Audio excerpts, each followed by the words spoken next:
My self Pradeep Kumar चपराना। आज UP लेखपाल का एक टॉपिक ग्रामीण परिवेश जो उसका पोर्शन है उसको लेके आया हूँ मैं, जो उसका इम्पोर्टेंट पार्ट्स है। ये जो ग्रामीण परिवेश यूपी लेखपाल उसके बारे में चर्चा करेंगे। अगर थोड़ी सी भी वीडियो समझ में आए तो प्लीज़ लाइक करें, सब्सक्राइब करें और निश्चित ही आपको इसकी कुछ हेल्प मिलेगी। फर्स्ट देखते हैं दीनदयाल उपाध्याय ग्रामीण कौशल योजना क्या है। ग्रामीण युवाओं को विकास मुख्य धारा से जोड़ रही है DDU-GY। ठीक है, 2014 में स्टार्ट हुई है। स्वयं जयंती ग्राम स्वरोजगार योजना 1999 में ये स्टार्ट हुई थी पहले। ठीक है ना, योजना को इसमें मिला दिया गया है, इसमें दोनों को इसमें। ठीक है, एम क्या है, भारत के जनसांख्यिकीय अधिवेशन की जनसंख्या लाभ में परिवर्तित करके ग्रामीणों को विकास वैश्विक रूप में वरीयता वाले ग्रामीण स्रोतों का विकास करना।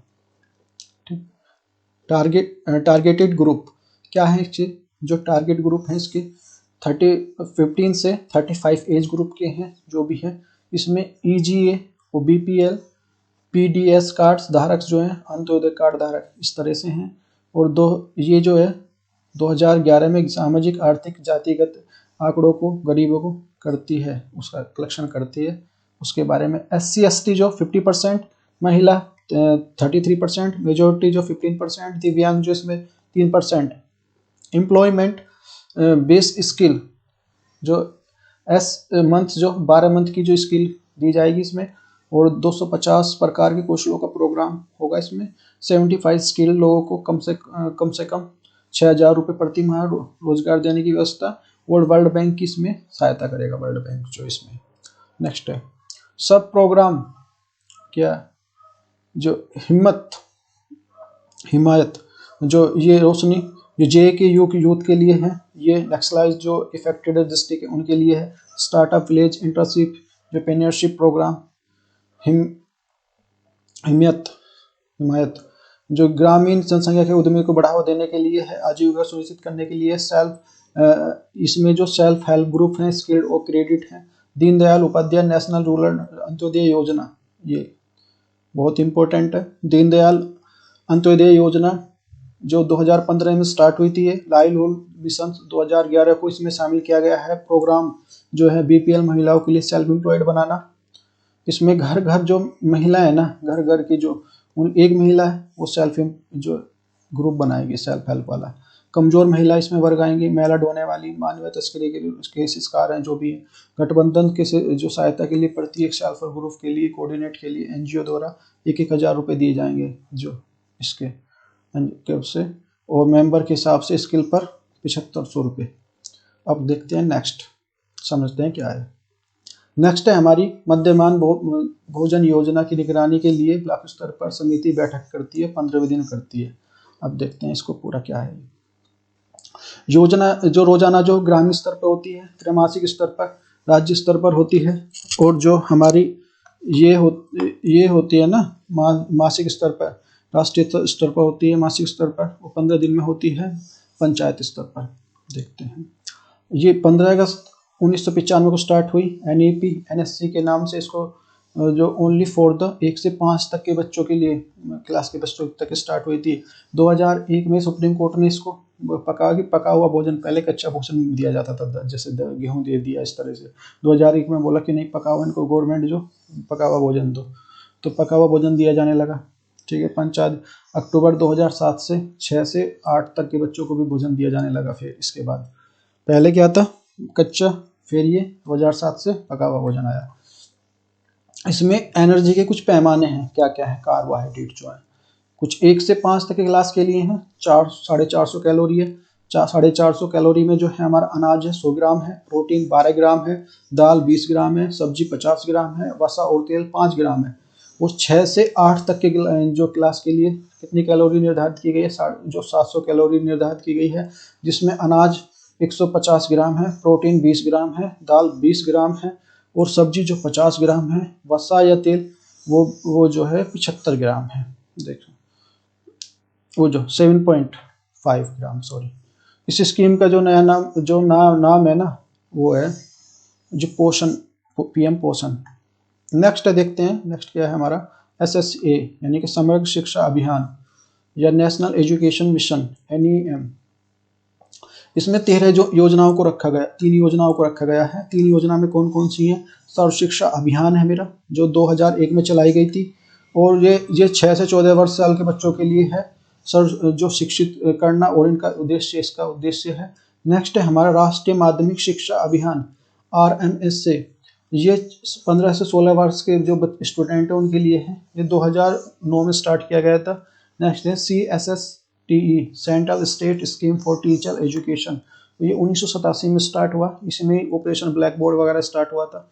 इन तीनों का एक साथ मिलकर जो समग्र जो शिक्षा अभियान लॉन्च किया गया है। इस अभियान का उद्देश्य क्या है? जो प्री नर्सरी से और 12वीं तक के जितने भी स्तर के जो शिक्षा, उन्हें शिक्षा देना, जो बच्चों को यूनिफॉर्म, खेलकूद पर जो पैसा बढ़ाया गया है, और वोकेशनल जैसे ITI वगैरह जो शिक्षा पर विशेष जोर दिया गया है उन पर। 2018 में लॉन्च किया गया समग्र अभियान 02। अब ये 2021 में से 2025 और 26 तक चलेगा, ये 5 साल के लिए फिर बढ़ा दिया गया। ठीक है, अब देखते हैं नेक्स्ट क्या है हमारा। नेक्स्ट है हमारा जो है ये शिक्षा। अच्छा, इसमें जो है, इसमें किसका कितना पैसा होता है? केंद्र सरकार और राज्य सरकार। केंद्र सरकार का होता है 60%, राज्य सरकार का होता है 40%। और बड़े शहरों के लिए, बड़े शहरों जैसे UT है, कोई भी जो UT है, सारा खर्चा जो बड़े शहरों के लिए है ये, और छोटे शहरों के लिए जैसे UT है उनके लिए सारा UT के लिए कौन देगा? UT तो सेंटर के अंडर आते हैं, तो UT उसको सारा जो पैसा देती है सेंट्रल गवर्नमेंट देती है। नेक्स्ट है हमारा स्वयं जयंती स्वराज योजना, रोजगार योजना, नाम है लाइवहुड आजीविका, और दीनदयाल अंत्योदय योजना भी इसको बोलते हैं। ठीक है ना, 6 स्कीमों से मिलकर बनी है। 1 अप्रैल 1999 से स्टार्ट हुई थी ये। अब देखते हैं 6 स्कीमें कौन कौन से हैं। IRDP जो इंटीग्रेटेड रूरल डेवलपमेंट प्रोग्राम, जो समाकित विकास योजना है, ये 1978 कब 1978 में लॉन्च की गई थी। कब लॉन्च की गई थी? 1978 में लॉन्च की गई थी। अब इसके बाद इसमें 6 स्कीमें हो गई, और ये जो है हमारी, अच्छा अब ठीक हुआ है, हाँ लॉन्च की गई थी। TR में training rural youth self employment mission 1979 में स्टार्ट की गई थी। और DCA डेवलपमेंट वोमेंस जो लीडरशिप जो रूरल एरियाज 1982 में स्टार्ट हुए, ग्रामीण क्षेत्रों के वोमेंस और चिल्ड्रन के लिए स्कीम थी। जो मिलिट्स ऑफ द जो वेल्थ स्कीम्स है 1988 में जो कुएं से संबंधित थी। SITRA रिलेटेड टू द कामगिरों से रिलेटेड थी, जो supply to the indigenous of tools for the rural the वो आर्टिस्ट। ठीक है, नीचे है ये GKY गंगा कल्याण योजना 1997 से स्टार्ट हुई। 6 स्कीमें इसके मिलकर बनी हैं। 1 अप्रैल 1999 से जो स्वयं जयंती रोजगार योजना लाई गई थी। इसमें योजना 2010 से 2011 तक चली गई थी। जून 2011 में इस योजना का नाम चेंज कर दिया था। इसका नाम क्या कर दिया था? आजीविका। कांग्रेस सरकार ने किया था उस टाइम पे। मोदी सरकार आई फिर 2014 में, इसका क्या नाम? दीनदयाल अंत्योदय योजना, DYNLM, Deendayal national rural livelihood mission कर दिया गया। दीनदयाल राष्ट्रीय आजीविका मिशन भी कहते हैं इसको। ये ग्रामीण विकास मंत्रालय के अंतर्गत चलती है। ऐसी ही जो जैसी ही चलती है ग्रामीण, ऐसी ही चलती है जो सिटीज में चलती है, उसको क्या बोलते हैं? दीनदयाल शहरी राष्ट्रीय आजीविका मिशन।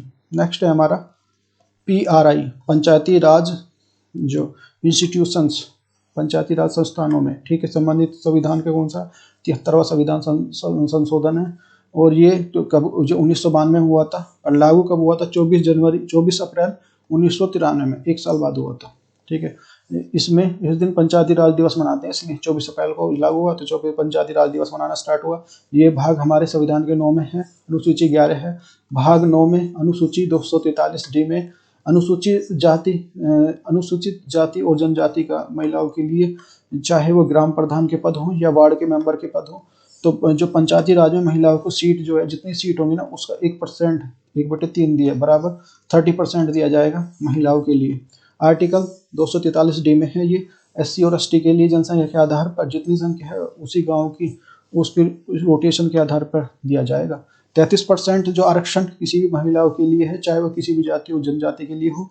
ग्राम पंचायत 3 लेवल पे होती है। जैसे फर्स्ट पे जिला परिषद, सेकंड पे जो थर्ड पे पंचायती समिति, थर्ड पर जो ग्राम पंचायत होती है। ऐसी जिनकी जनसंख्या 20 लाख से कम है वहाँ पे क्या होते हैं, वहाँ पे दो स्तर होते हैं। उसमें कौन कौन से होंगे, जिला परिषद हो गया और पंचायत समिति होगी। 20 लाख से ज़्यादा पे 3 से 3 स्तर होंगे। कुछ ऐसे राज्य भी हैं जहाँ लगभग 20 राज्य हैं जहाँ पे 33% को बढ़ाकर उन्होंने 50% कर दिया, जैसे उत्तराखंड में। परंतु अपने यूपी में है ना 1/3% ही है, जिसका 33% है। संविधान जो बात करता है हमारा 1/3 की बात करता है। ऐसे राज्य छोड़ा जाए तो वह चाहे कितना भी बढ़ाकर कर सकते हैं। राज्य पे छोड़ा गया कितना भी कर सकते हैं। गेहूँ, वीट की 3 किस्में भारत में हैं। जो टेडियम स्टाइम रोटी बनती है, इससे ये ग्लूटेन प्रोटीन के लिए पाया जाता है। गेहूँ के लिए इसमें जो अणु चिपक के है ना आपस में ये बनाते हैं, कॉमन से यूज करते हैं ज़्यादातर। फिर है जो टेडियम्स ऑफ द ड्रम्स, इसके लिए मैक्रोनी में यूज होता है, पास्ता के लिए हो जाता है। 4% इसका ये खेती होती है।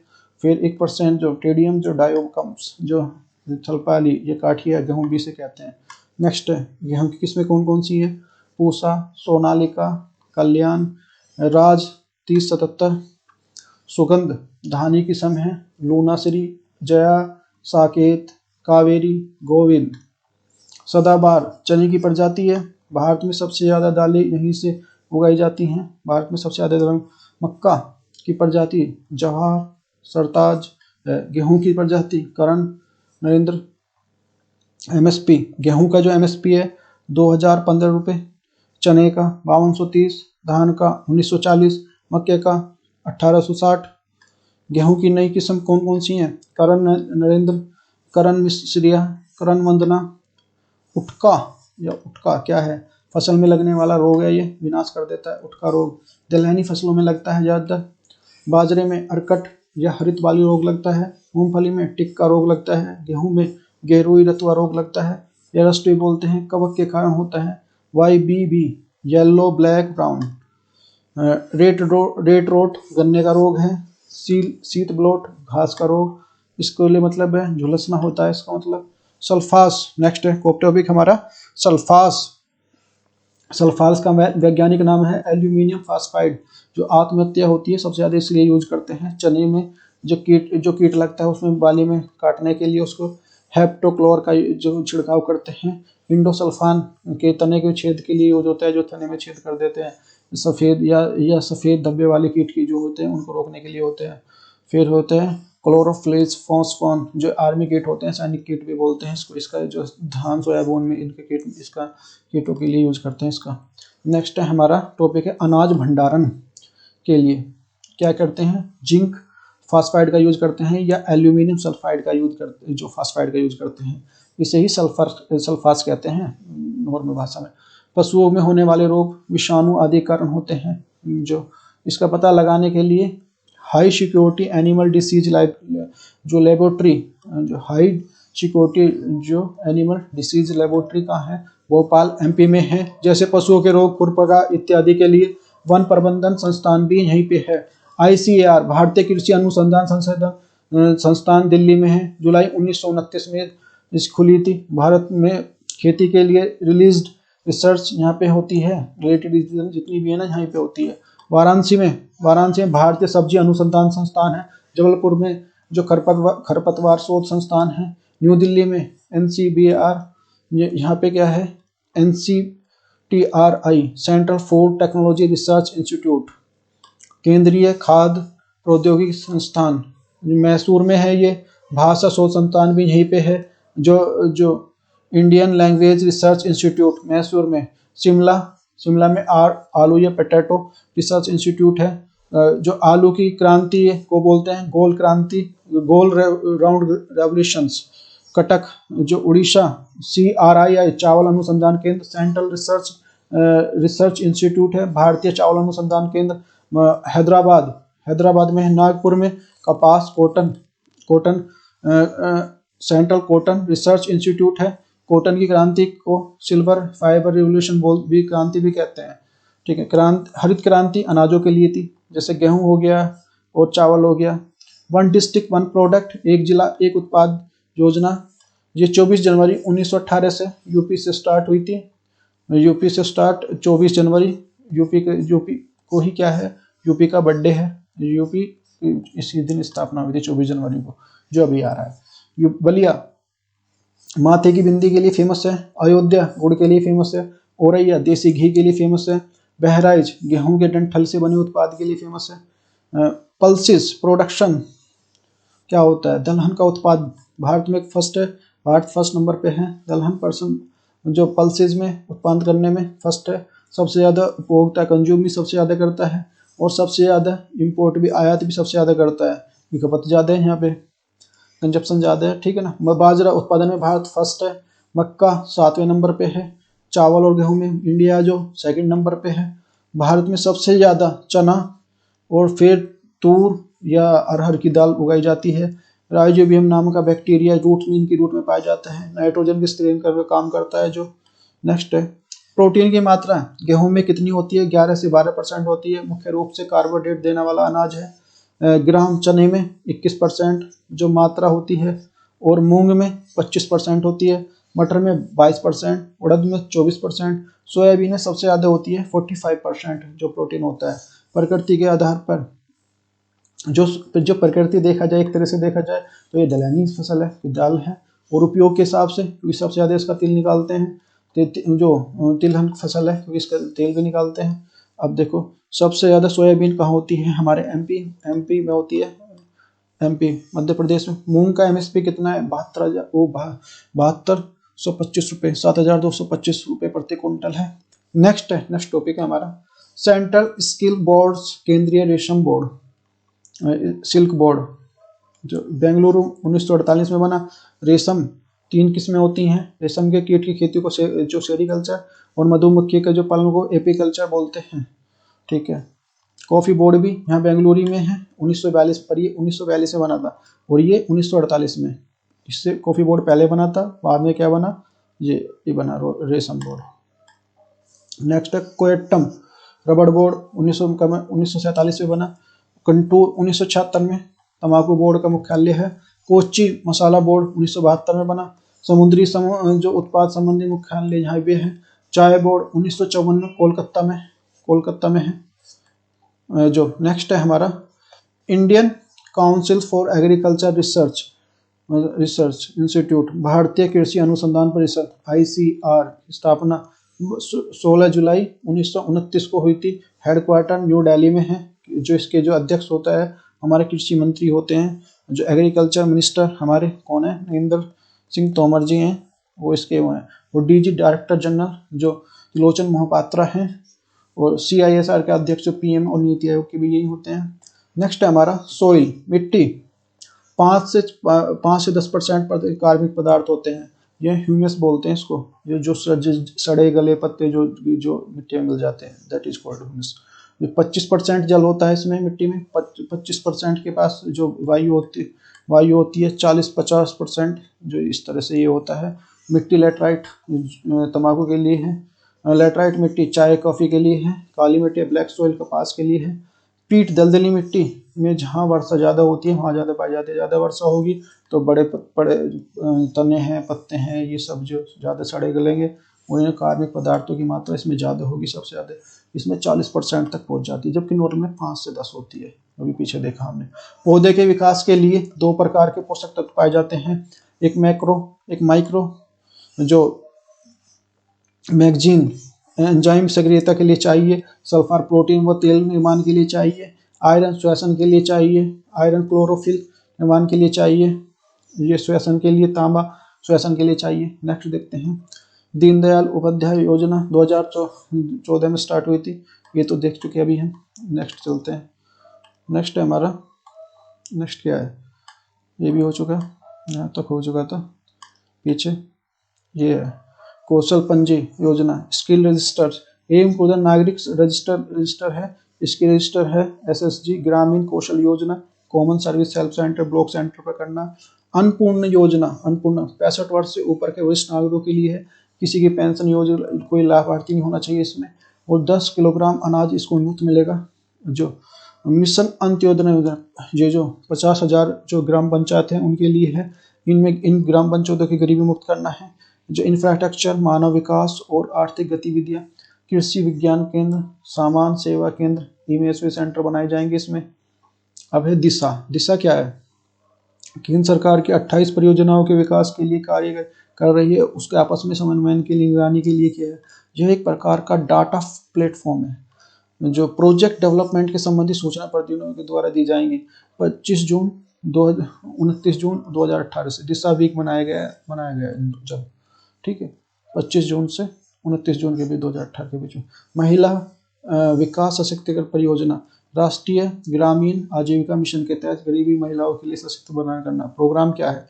महिलाओं के द्वारा आजीविका उपलब्ध कराना, महिलाओं के द्वारा दिए गए उत्पाद को वृद्धि करना, जैव विविधता के प्रबंधन के महिलाओं को करना, वुमेन को स्किल्ड करना। नेक्स्ट है हमारा आरंभ। ये MP ऐप है। ग्रामीण सड़क निर्माण के लिए रेड टाइम जानकारी किस पर उपलब्ध होगी, जो भी प्रधानमंत्री।